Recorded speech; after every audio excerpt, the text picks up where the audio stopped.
from the eyes of the Lord. Noah என்ன பண்ணாரா? என்ன கிடைச்சாச்சு? Received grace from the eyes of the Lord. தேவன் கண்களில என்ன கிருபை கிடைச்சிச்சாம் ஆண்டவருக்கு. இப்போ நான் என்ன இதுல கத்துக்கிறேன், எனக்கு என்ன தேவைன்னு தான் நான் வந்து கவனிச்சு நான் பேச போறேன்.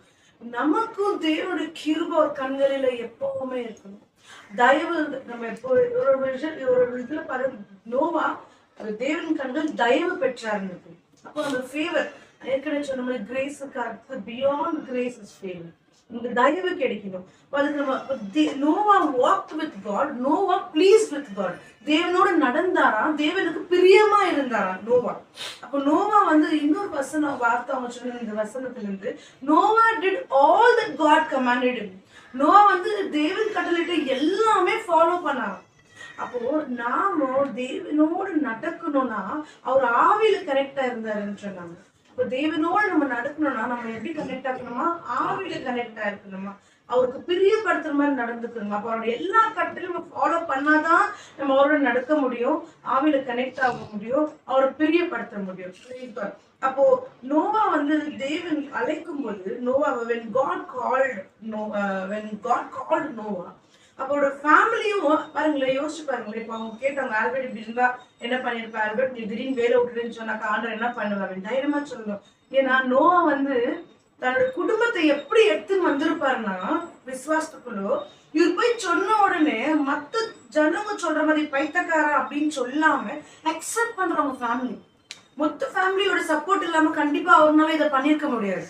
அந்த மொத்த ஃபேமிலி அக்செப்ட் பண்றாங்கன்னா நோவா தன்னோட குடும்பத்தை எப்படி விசுவாசத்துக்குள்ள கொண்டு வந்திருப்பாரு நம்ம சிந்திச்சு பார்க்கணும். அப்படி கொண்டு வந்ததுனாலதான் சொன்னோன்னு ஒத்துக்கணும். அப்ப நாளைக்கு ஆண்டவர் இப்படி சொல்றாருமா, ஆண்டவர் சொல்றாரு மோனிகானாக்கா, இந்த குடும்பம் அந்த விசுவாசத்துல இப்படி வரும்போது எல்லாருக்குமே ஆண்டவர் இருக்கிறதுக்கு மேல ஆசீர்வதிப்பார். அவரை ஃபாலோ பண்ணாக்கா, அவர் கட்டளை இட்டா அவங்களுக்கும் புரியும். நம்ம எல்லாருமே எப்படி இருக்கணும்னாக்கா விசுவாச தலைப்பு இருக்கணும். ஆண்டவர் சொன்னோம்னா நம்ம ஏத்துக்கக்கூடிய மன பக்கத்துல அந்த மாதிரி நம்ம விசுவாச ஸ்ட்ராங். நோவாவோட குடும்பம் தான் ஒத்துக்குச்சு. அதே மாதிரி இந்த உலகமே அந்த அந்த அவங்க இருந்த நேரத்துல எவ்வளவு ஸ்ட்ராங். அதாவது காட் ஒரு வேலைக்காக கூப்பிடுறாரு அப்படின்னு சொன்னாக்கா, அவர் வந்து ஒரு நியர்லி நோவா வந்து 500 வயசு இருக்கும்போது தேவன் அழைக்கிறாரு. ஆனா அவர் பில்ட் பண்ணி முடிக்கிற ஸ்ட்ராங் வர சமயம் எப்படின்னாக்கா ஒரு 600 வயசு இருக்கும்போது அந்த புயல் காத்து வருது. கிட்டத்தட்ட 75-100 வருஷம் அவர் வந்து கட்டியிருக்கிறாரு. அப்ப யோசிச்சு பாருங்க, நம்ம ஒரு நாள் அப்படி வியர்டா பிஹேவ் பண்ணாலே மனுஷங்க நம்ம எப்படி பேசுவாங்கன்னு. 100 வருஷம் கட்டுறாரு. எவ்வளவு பேர் எப்படி சிரிச்சிருப்பாங்க, பைத்தக்காரனா இருக்கிறான், என்னத்துக்கு தான் இதெல்லாம் செஞ்சு இருக்கிறான். 1 வருஷம் 2 வருஷம் 100 வருஷம் எத்தனை பேர் இருந்திருப்பாங்க, செத்துருப்பாங்க அந்த ஒரு 100 வருஷத்துல. ஆனா கட்டுறாரு மனுஷங்க எவ்வளவு பேர். ஆனா இந்த 100 வருஷம் தன்னோட குடும்பம் மட்டும், என் அப்பாவுக்கு என்ன ஆச்சுன்னு தெரியலையே, பைத்திய பிடிச்சான்னு தெரியலையே, இல்ல என் ஹஸ்பண்ட்க்கு என்ன ஆச்சுன்னு தெரியலையே, நம்ம ஒய்ஃபுக்குள்ள யோசிக்கணும். கூட சேர்ந்து அவங்க வந்து குடும்பமா கர்த்தருக்குள்ள வாசம் செய்யும் போது ஆண்டவர் அநேக காரியங்கள் நமக்காக செய்வார். பிரைஸ் காட், செய்துட்டார். ஆமென். அப்போ என்னன்னாக்கா when God called his family, அப்போ என்ன சொன்னாங்க, அவங்க என்ன சொன்னாங்கன்னாக்கா தேவன் அழைக்கும் போது நோவாவோடவே இருந்தாராம். அவர் செய்யற ஒரு வேலையும் நோவோடவே. நமக்கும் தெரியும் ஆண்டோட அழைப்பு. இப்ப நம்ம தேவனுக்காக வாழணும்னு ஒரு முடிவு எடுக்கும் போது நம்ம கூடவே தேவன் இருக்குது. ஒவ்வொரு இது இப்ப நான் இப்படி வந்துட்டேன்னா, இல்ல இப்படி நான் ஆண்டருக்காக ஊழி செய்யும் போது எப்படி நான் சமாளிக்குவேன், இல்ல இந்த பிரச்சனைங்க இருக்குது நான் எப்படி சமாளிக்குவேன், அந்த மாதிரி சிந்தனையா நமக்கு இருக்க வேண்டிய அவசியம் இல்லை. ஏன்னா தேவன் நம்மளோடவே இருக்கிறார். பிகாஸ் நம்ம தான் யாருக்கு நடக்கிறோம், தேவனோட நடக்கும்போது நமக்கு என்ன கவலை. அப்ப அவரும் கவலை இல்லாம தான் இருப்பார். Noah walked in spirit with God. டேவிடும் நம்ம படிச்சோம் இன்னைக்கு வசனம், கடைசி வசனம் என்ன படிச்சோம், 42வது அதிகாரம் சங்கீதம் 11வது வசனம் படிச்சோம். என்ன சொல்றாரு அவரு, ஏன் ஆத்மாவே ஏன் நீ கலங்குகிறாய், நீ வந்து துதி ஆண்டவர். ஆனாலும் நான் வந்து ஆண்டவர் துதிச்சு கொண்டே இருப்பேன் அவர் செய்த நன்மைகளை நினைத்து சொல்றாரு. அப்ப தாவீதோ ஆவியில தேவனோட நடக்கிறார்.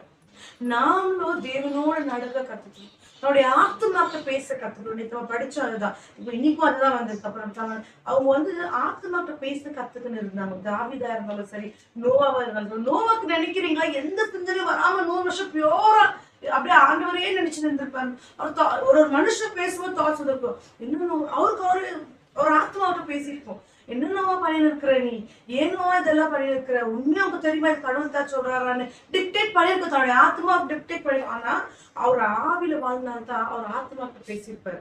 ஏன்னா ஆண்டவர் சொன்னதுதான். நான் கட்டி முடிவேன்னா கட்டி முடிச்சாரா இல்லையா? அதே மாதிரி அந்த எத்தனை ஸ்டார்ம், எவ்வளவு மோசமான ஸ்டார்ம் வந்தாலும் அவங்க எப்படி இருந்தாங்களா?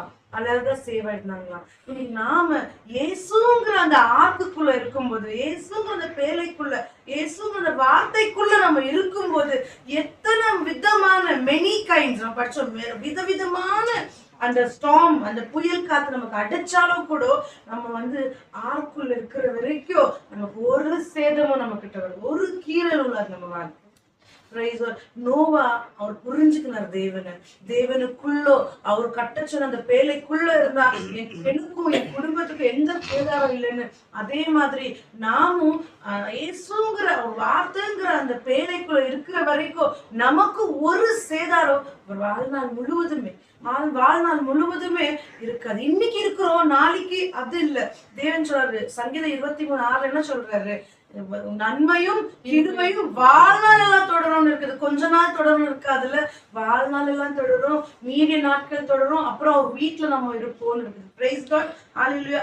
இன்னைக்கு எப்படி நோவாக்கு அது ஒரு பேர்ல ப்ரொடெக்ஷனோ, நமக்கு நம்ம இயேசுதான் அந்த பேர்ல, அவர் தான் நமக்கு ப்ரொடெக்ஷன். ஸோ அவர் நம்ம கூட இருக்கிற வரைக்கும் நமக்கு எந்த விதத்திலயும் ப்ரொடெக்ஷன் நமக்கு கம்மி ஆகவே ஆகாது. இதுக்கு எல்லாம் பேசிக் நம்ம ஃபேத், நம்ம தேவனுக்குள்ள விசுவாசமா இருக்கணும்.